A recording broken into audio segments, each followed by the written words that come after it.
अनेकांच्या पोटातील ओठावर येणाऱ्या गोपितांची बिनधास्त मांडणी करणारं बातमीपत्र। कुरुंदवाड नरसीवाडी रोडवरील हॉटेल ड्रीम विलेज इथं चारचाकी वाहनानं झाडाला जोरदार धडक बसून झालेल्या अपघातात प्रकाश दत्ता कांबळे वय 50 राहणार गौरवाड तालुका शिरोळ यांचा जागीच मृत्यू झाला। ही घटना रविवारी रात्री 12च्या सुमारास घडली आहे। या अपघातात इतर अनोळखी 3 जण जखमी झालेत।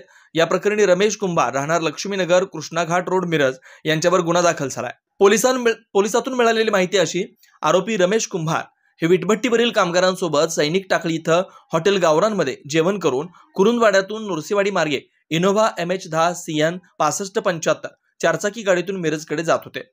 रविवारी रात्री 12च्या सुमारास नरसीवाडी ड्रीम विलेज हॉटेलजवळ आल्यानंतर भरधाव वेगाने निष्काळजीपणे वाहन चालवून नरसीवाडी गावच्या हद्दीतील डाव्या बाजूला असलेल्या झाडाला इनोव्हा गाडीची जोरदार धडक बसली।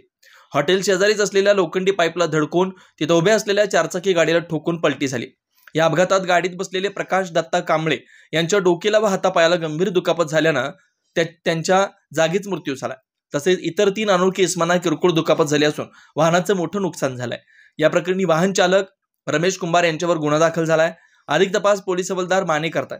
याबाबतची फिर्याद अभिजित सुनील कांबळे वय 35 राहणार गौरवाड तालुका शिरोळ यांनी शिरोळ पोलिसात दिली आहे। बेधडक निर्भीड बिनधास्त मांडणी करणारा खबऱ्या लाईव्ह।